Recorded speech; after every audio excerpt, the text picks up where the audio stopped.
بسم اللہ الرحمن الرحیم۔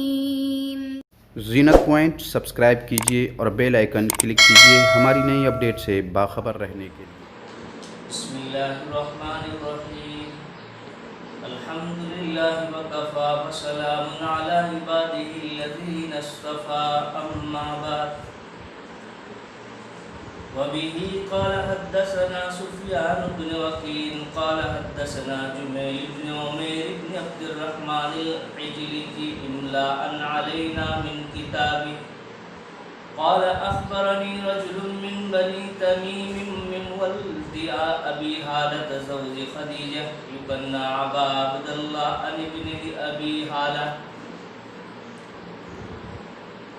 عن الحسن بن علي رضي الله تعالى عنه قال سألت خالي هند بن ابي هالة رضي الله تعالى عنه وكان وصافا عن حلية النبي صلى الله عليه وسلم وأنا أشتهي أن يصف لي شيئا أتعلق به فقال كان رسول الله صلى الله عليه وسلم فخما مفخما الحدیث۔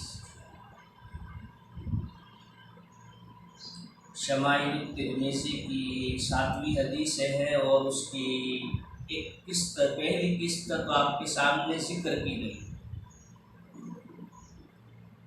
اور یہ دوسری قسط کے اندر اس کو بیان کیا جا رہا ہے۔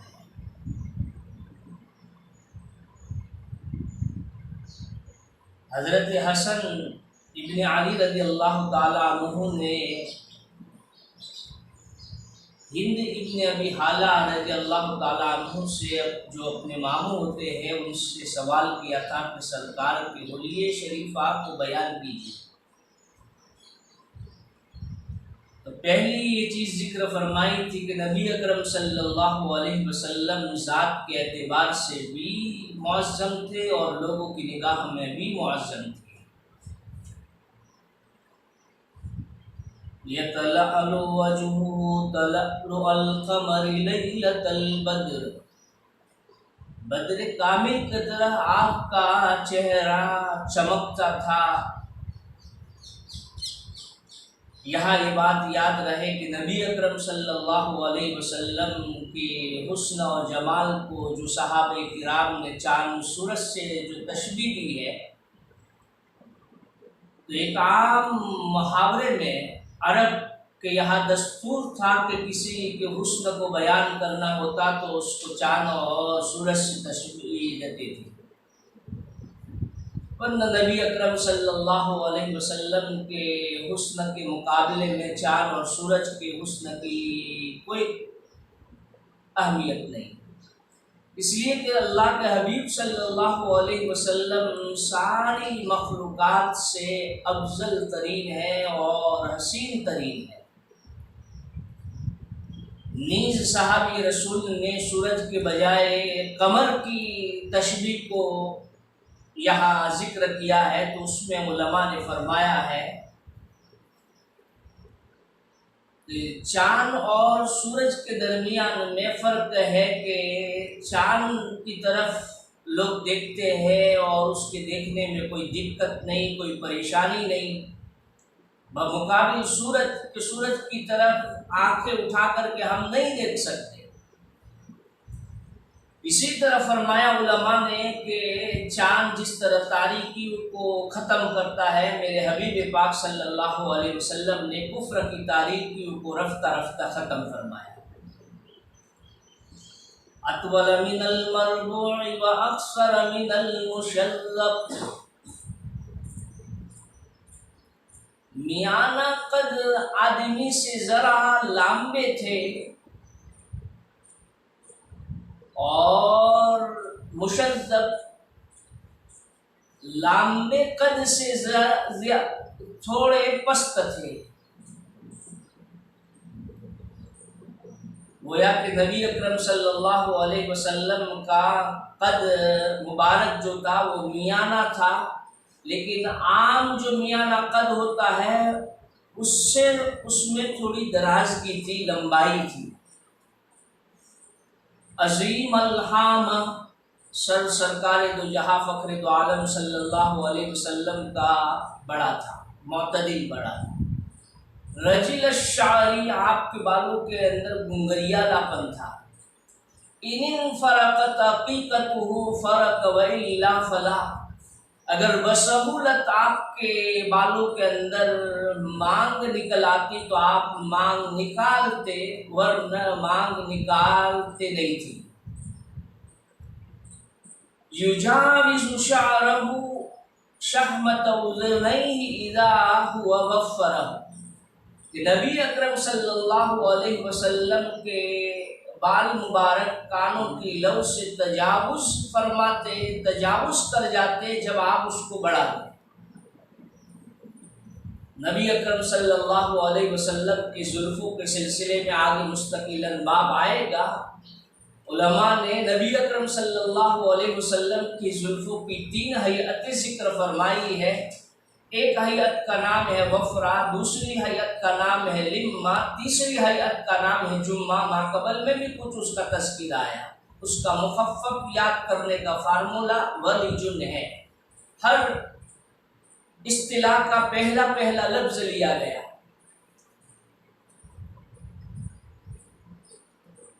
اظہر اللون، نبی اکرم صلی اللہ علیہ وسلم کے رنگت کے اندر آپ کا رنگت کیسا تھا، تو آپ کے رنگت کے بارے میں ماقبل میں بھی ذکر فرمایا گیا۔ یہاں فرمایا اظہر اللون، آپ کے رنگت میں چمک تھی، دمک تھی۔ واسع الجبینین، کہ نبی اکرم صلی اللہ علیہ وسلم کی پیشانی کشادہ تھی۔ ازج الحواجب سوابغ فی غیر قرن، نبی اکرم صلی اللہ علیہ وسلم کے بو مبارک خمدار اور باریک اور گھنے تھے، لیکن دونوں بہوں کے درمیان میں فاصلہ تھا۔ آپ کے بہوں کے سلسلے میں ایک چیز تو یہ آئی کہ خمدار تھے، کمان کی طرح مڑے ہوئے تھے، باریک بھی تھے، یہ ازجو کے دونوں معنی ہے۔ سوابغ، گنجان تھے، ہلکی بھویں نہیں تھی کہ بہو کے بالوں سے اندر کی چمڑی نظر آئے۔ فی غیر قرن، لیکن دونوں بھویں آپس میں ملی ہوئی نہیں تھی، بلکہ درمیان میں فاصلہ تھا، درمیان میں بال نہیں تھی۔ بینہما عرق یدرہ الغضب، دونوں کے درمیان میں ایک رگ تھی جو غصے کے وقت پھول جاتی تھی۔ جب نبی اکرم صلی اللہ علیہ وسلم کسی پر ناراض ہوتے اور ناراضگی کا اظہار فرماتے تو دونوں بہو کے درمیان کے اندر رگ پھول جاتی، پھڑکنے لگتی تھی۔ علماء نے فرمایا کہ قوت غضبیہ کے کمال کی یہ دلیل ہے۔ تو نبی اکرم صلی اللہ علیہ وسلم کو اللہ تعالیٰ نے قوت غضبیہ کے اعتبار سے بھی کمال نصیب فرمایا تھا۔ اقنى العرنيين له نور يعلوه يحسبه من لم يتأمله أشم۔ اقنى العرني، آپ کے ناک کا باندھ سا بلند تھا، اس باندھے پر، اس نرم گوشت پر ایک نور ظاہر ہوتا تھا کہ ابتداءً اس کو دیکھنے والا اس کو یوں گمان کرتا تھا کہ آپ کی ناک بلند ہے، حالانکہ نبی اکرم صلی اللہ علیہ وسلم کی ناک بلند نہیں ہوتی تھی۔ اقنى العرنين له نور يعلوه، کہ نبی اکرم صلی اللہ علیہ وسلم کے ناک کا باندھ سا بلند تھا۔ اس پر ایک نور ظاہر ہوتا تھا، نور کی چمک نظر آتی تھی۔ اس نور کی چمک کو دیکھنے والا ابتداءً یہ غور کرتا تھا کہ آپ کی ناک بلند ہے، حالانکہ آپ کی ناک بلند نہیں ہوتی تھی، لیکن اس نور کی وجہ سے اس کو ایسا احساس ہوتا تھا۔ کس اللحیتی، آپ کی داڑھی مبارک گھنی تھی۔ ایک ہلکی داڑھی ہوتی ہے اور ایک گھنی داڑھی ہوتی ہے۔ گھنی داڑھی اس کو کہتے ہیں کہ بال کے اندر سے اندر کی کھال نظر نہ آئے تو اس کو کہیں گے کہ گھنی داڑھی ہے، اور اگر داڑھی اس قسم کی ہو کہ بال ہوتے ہوئے اندر کی کھال نظر آ جائے تو اس کو ہلکی داڑھی کہتے ہیں۔ سہل الخدین، نبی اکرم صلی اللہ علیہ وسلم کے گال مبارک ہموار تھے، رخسار ہموار تھے۔ آپ پرگوشت ضرور تھے، لیکن پرگوشت کی وجہ سے آپ کے گال بلند نظر نہیں آتے تھے، ابھرے ہوئے نظر نہ آتے تھے، نہ ایسا تھے کہ رخسار مبارک کا گوشت اندر چلا گیا ہو، بلکہ سہل الخدین، نبی اکرم صلی اللہ علیہ وسلم کے رخسار مبارک ہموار تھے۔ ذلیع الفم، نبی اکرم صلی اللہ علیہ وسلم کشادہ دہن تھے۔ یہ کشادہ دہنی مردوں کے لیے حسن کی علامت ہے، عورتوں کے لیے حسن کی علامت نہیں ہے۔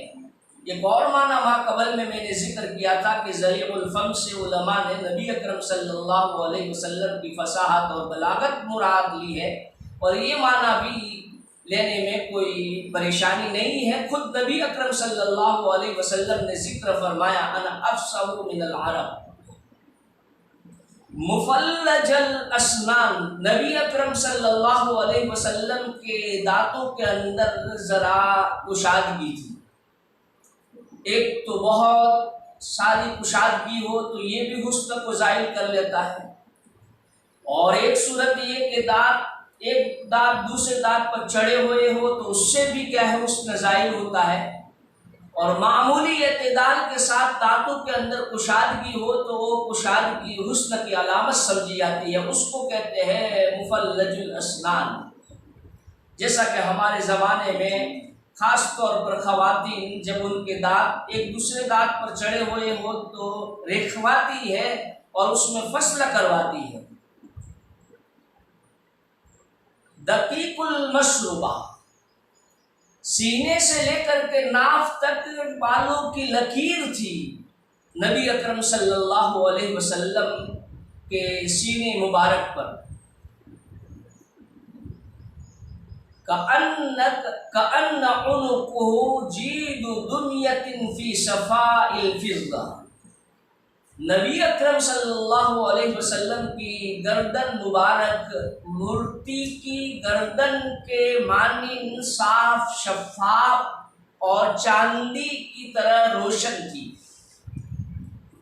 پہلے زمانے کے اندر اہل عرب اور شعراء حسن کی جب داد دینا ہوتا، حسن کی مثال دینی ہوتی، تو اس زمانے کے اندر جو مورتیاں بنائی جاتی تھی پتھر کی، تانبے کی، پیتل کی، تو وہ حسین و جمیل، چکنی اور روشن ہوتی تھی۔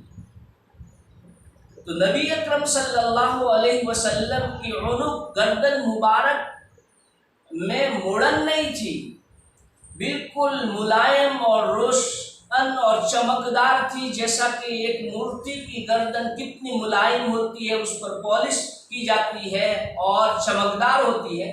تو نبی اکرم صلی اللہ علیہ وسلم کی گردن مبارک کا بھی عالم یہ تھا۔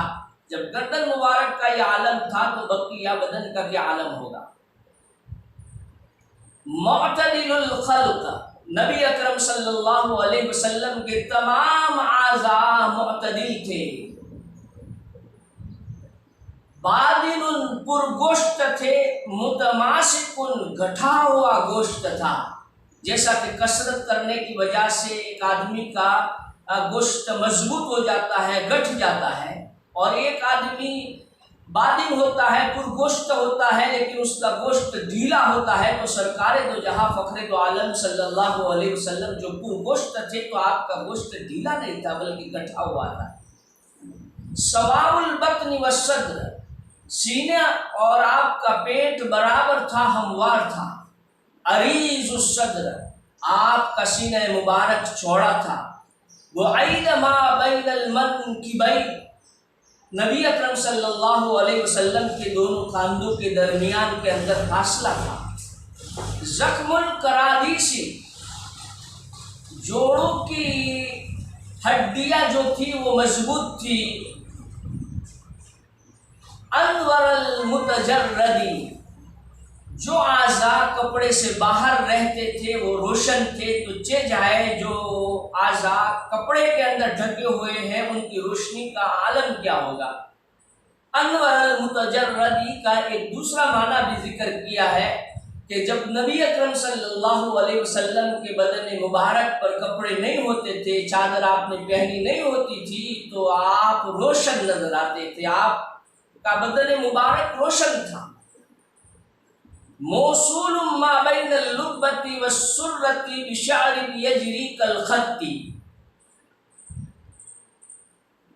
سینہ اور ناف کے درمیان میں ایک بالو کی لکیر جڑی ہوئی تھی، خط کے مانند، لکیر کے مانند۔ آری الثدیین والبطن مما سوا ذالک، اس مشروبہ اور اس لکیر کے علاوہ آپ کی چھاتیاں اور آپ کا پیٹ بال سے خالی تھا، اس پر بال نہیں تھے۔ اشعر الذراعین والمنکبین واعالی الصدر، ذراعین پر اور کندھوں کے اوپر، بازو پر اور کندھوں کے اوپر اور سینے کے اگلے حصے پر کچھ بال تھے۔ اشعر الذراعین والمنکبین واعالی الصدر، بازو پر اور کندھوں پر اور سینے کے بلند حصے پر بال تھے۔ یہ حصہ بال والا تھا، باقی بدن کے اوپر بال نہیں تھا۔ تو نبی اکرم صلی اللہ علیہ وسلم کے اوصاف اور آپ کے حلیے کے سلسلے میں جو حضرت ہند ابن ابی حالہ نے حضرت حسن ابن علی رضی اللہ تعالیٰ عنہ کے سامنے جو صورتحال رکھی، یا آپ کے سامنے دوسری قسط کے اندر بیان ہوا۔ انشاءاللہ بقیہ باتیں حلیے شریفہ کے سلسلے میں جو ذکر کی گئی ہے اس کو تیسری قسط کے اندر بیان کریں گے۔ اللہ تبارک و تعالی ہمیں نبی اکرم صلی اللہ علیہ وسلم کا سچا پکا عاشق بنائے، آمین۔